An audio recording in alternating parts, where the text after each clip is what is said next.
Hello, good day. It's me, Osmond, again with Photoshop Basics. Today we're going to be continuing from where we stopped in the previous class. The previous class we talked about the description of the interface and we looked into a lot of things, including on how to set up a working area just to, for ease of use. And today we're going to continue with that. You might just ask, why are we using two sessions for just interface description? Well, even Photoshop itself takes a whole long time to learn. Okay, the interface for me it's much, so we have to take it bit by bit and understand it so that it also gives you a hedge of why some things are not working well in your own Photoshop, why my own are working fine. Okay, so what I did before now was I reset my Photoshop. I had to pay the sacrifice. It takes me time to set up Photoshop for my own use. Sometimes I have to save the workspace and save the keyboard shortcuts and all that, but I reset everything because I just said, okay, it's just the sacrifice. I will go over setting it manually and you would see how I achieve it.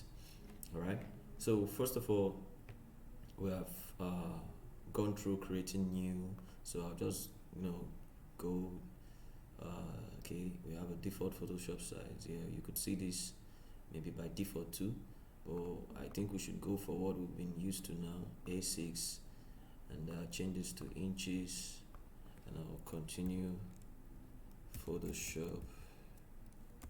Okay, practice class now. Practice class 2. All right, 300 orientation portraits. Okay, artboards. Let's check artboards and create. Okay, so you can see everything is going to look like you just installed Photoshop newly. Okay, and for this is cool, good, maybe cool to you, but I don't like it. For some reasons, I don't like it. So first of all, I begin by moving my layer panels. This is the part where I have to undock everything here. If you click on this, no, not this now. If you right click on it, okay, right click now. If you right click, you see what am I looking for now? Close tab group. I don't think I want to close it. I wanted to undock it. Okay, let me just pick it up there. But I wanted the channels to move.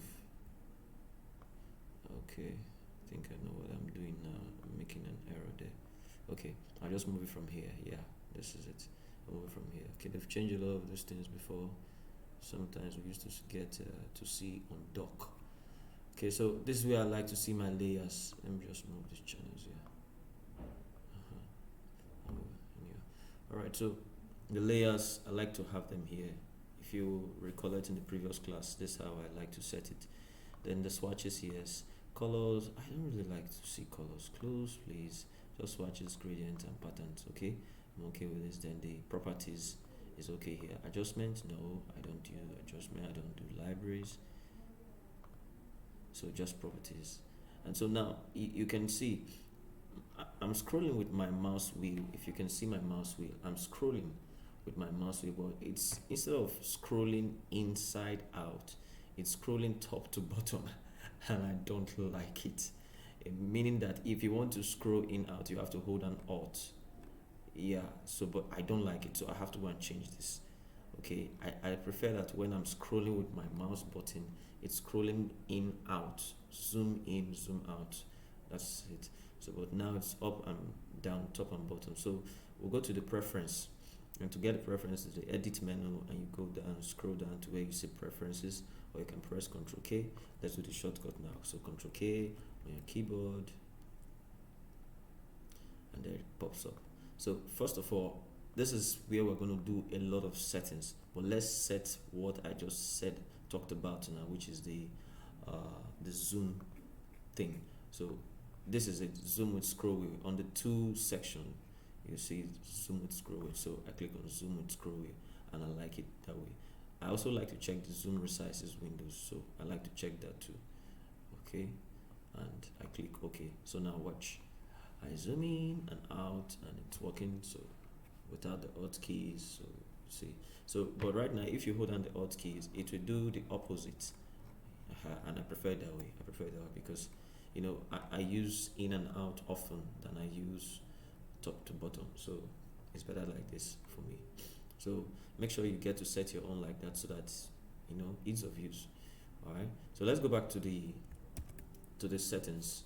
Control K, preference window, and let's see what we can set. In the general, for me, everything here is okay. Don't set anything on the general, but the interface, I like to use pure black. Yeah, there's much contrast coming from there, and I like it. So I like to use pure black there. Okay, so okay, everything here it's okay. So the next area, workspace, auto collapse iconic panels. Yes. What this means is, let me show you. Let me click OK to this first. If I open this, for instance, this is a panel, and maybe I'm not using it again, it doesn't get to close. It doesn't get to close because on save I come and click here. So, but maybe if I open it now and I want it to close, so I press Ctrl K, go back to preference, so workspace, auto collapse iconic panel, say yes. So when I click on it and I click outside, closes. See, so I like that. Very easy.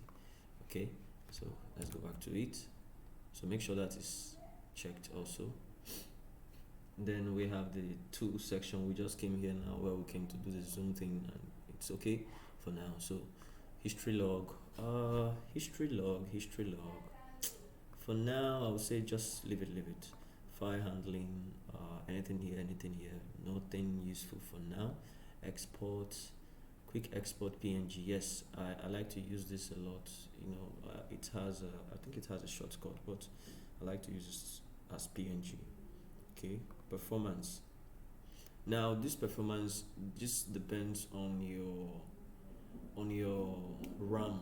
Okay, if you get to this section where I have memory usage, my RAM is 8 gig, I told you before, and I'm allowing Photoshop to use, I think, 70% of the RAM. Okay, available RAM. No, why is it saying 5 gig? No, it's not supposed to be 5 gig. My RAM is 8 gig. Excuse me. Let's see why that is that. Okay, let's see. My RAM is supposed to be 8 gig. System properties. It's 8 gig here. I wouldn't know why it's putting 5 gig there. Available RAM. Maybe the system has used the remainder. So I could increase this anyway. I could increase this to come up to somewhere around here and leave the remainder like that. Okay, if you have a processor, a graphics processor, which is like a graphics card on my desktop, my desktop where I do my animations, I have a 4 gig dedicated graphics card, so I can check this. But in some of our systems, you may not have these checks. This is just Intel graphics card 520. Okay, use OpenCL and all these checked if you have a graphics card. Then scratch disk.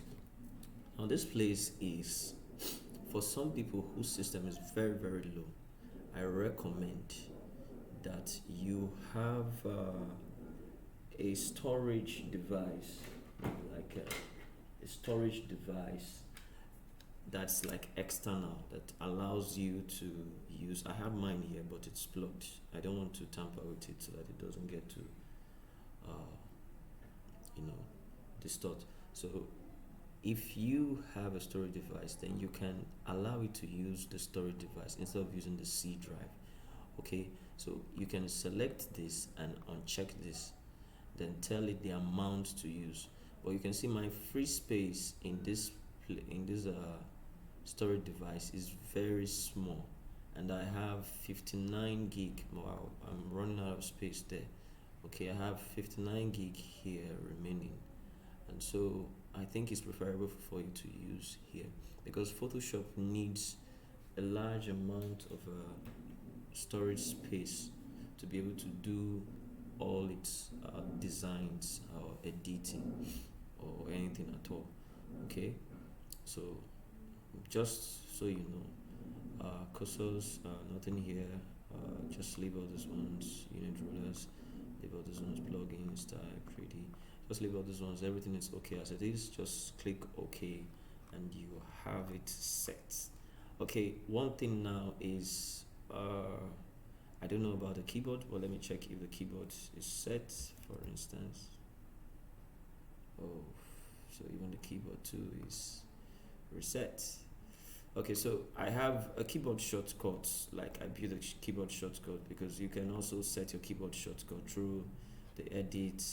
Just before the preferences, you see keyboard shortcuts, which is Ctrl Shift Alt Q, and you can set shortcuts for a lot of things, especially for place embedded.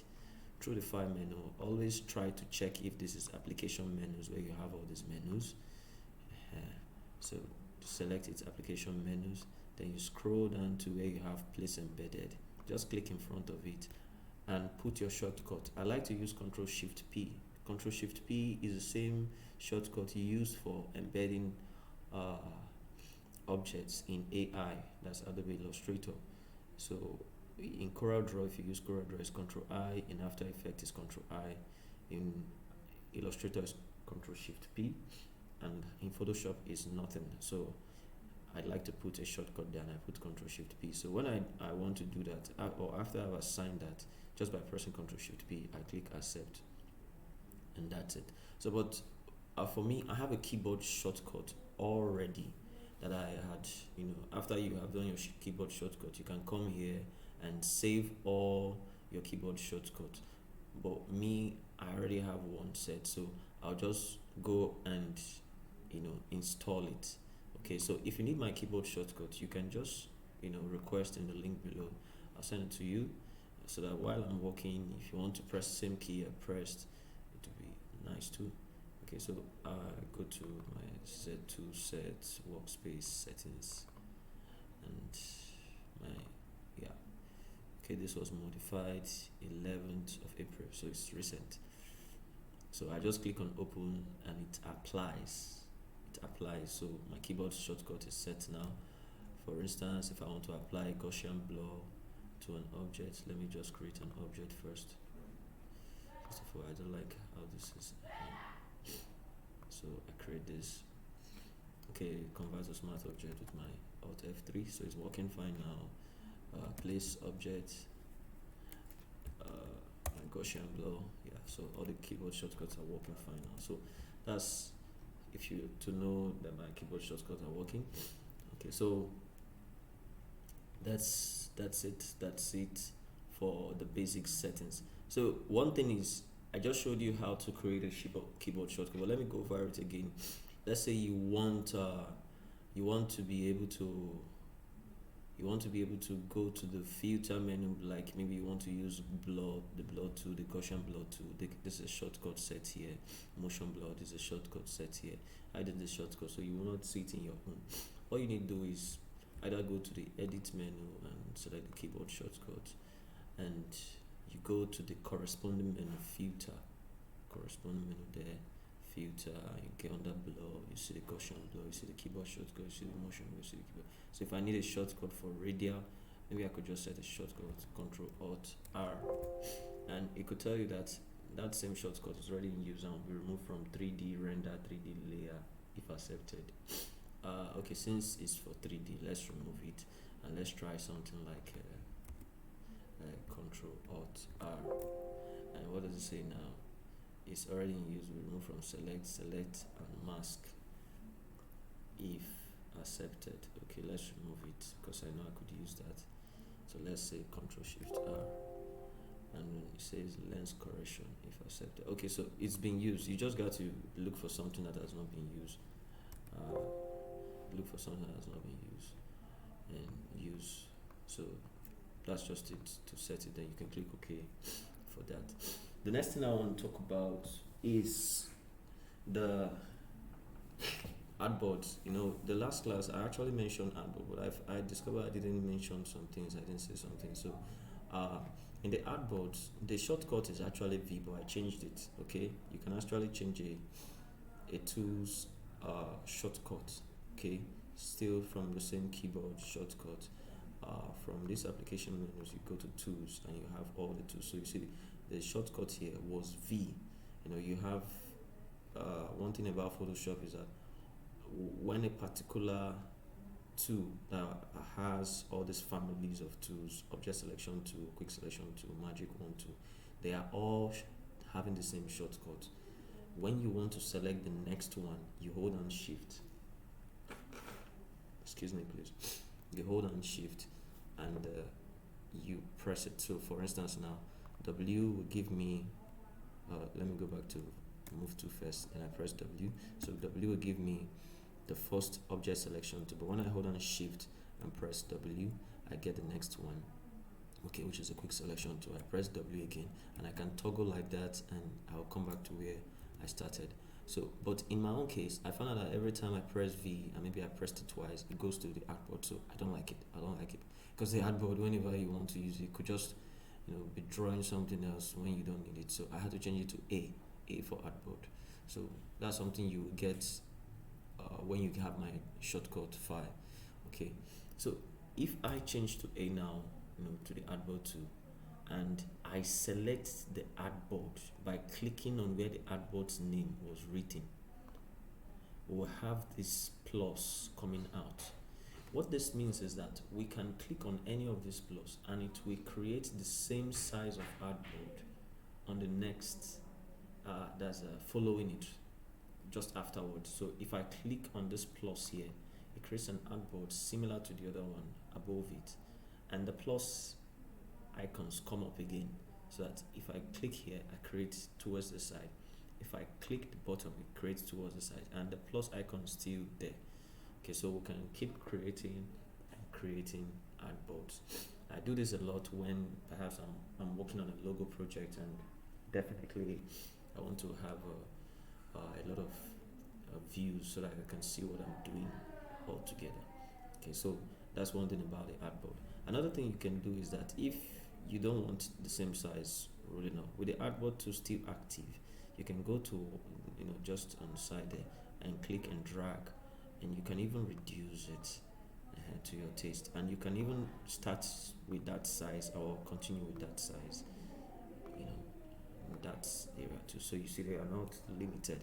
You have a very wide space, unlike CorelDRAW that gives you pages by pages by pages, or if you're using design, also using design too, pages by pages by pages.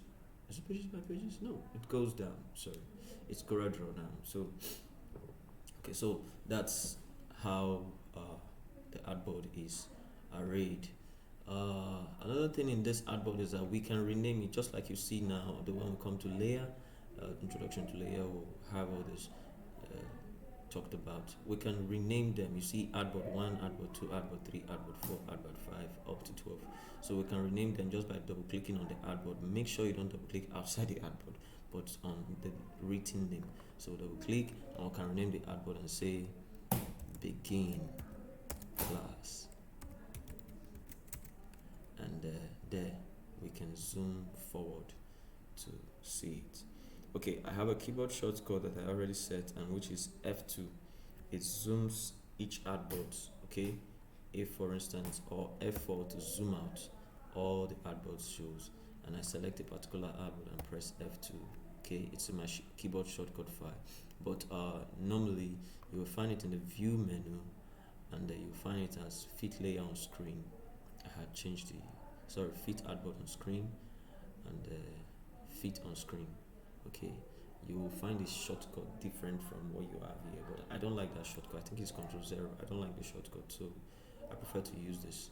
So, and I changed it to everywhere I use this kind of thing. So in AI2 I changed it to F4 too. Okay, so that's just it. I can view each artboard with F2. In your own, you can check it, view under here, fit on screen or fit artboard on screen. Okay, fit on screen shows everything on the screen. Okay, so I toggle between F4 and F2, F4 and F2, just like that. All right, so that's it on the basic settings. I hope you. Okay, one more thing. I'm leaving one thing out. Okay, sometimes you will select an object like this object is selected. On the layer panel, when you know an object is selected is when you have all this engulfed around it, like this, like something by the side. So but it's not showing here that this object is selected, and you really need to know that this object is selected, especially when you want to give some commands on the object. So what do you do if you really want to do something? You want to make it show it's this guy here. It's not checked for some reason. I don't know why they didn't check it. So we'll just click on show transform controls, and it shows that that object is selected. It's also very helpful when you have multiple objects like this, you know, and you don't know which one you selected. So you select, you select the move to, select the move to, select, you know, the one is selected, select, you know, the other one is selected. So it's very, very helpful. Okay, so make sure to check that. Make sure to check that. Alright. Now, one more thing. Let me see. One more thing. Okay. Sometimes, I think you should also take note of this lock here. It's very useful. Make sure it's locked like this, because when it's not locked that way, it tends to as you are dragging this now, it will be resizing this way, because you can see, because I hold on shift now, it's resizing anyhow, and it's not showing. If you look at the top there, it's not showing that it's clicked again. But if I release my shift button and I click and drag, you see now it's like it's making any edge you click to resize all edges, synchronizes with it. Alright, so thank you very much. So that will be it for this basic settings. I hope you enjoyed the class, and until the next class, please stay tuned, and make sure you've subscribed if you've not subscribed, and hit the bell notification icon so that you can get to know when I post new classes. Until next time, peace.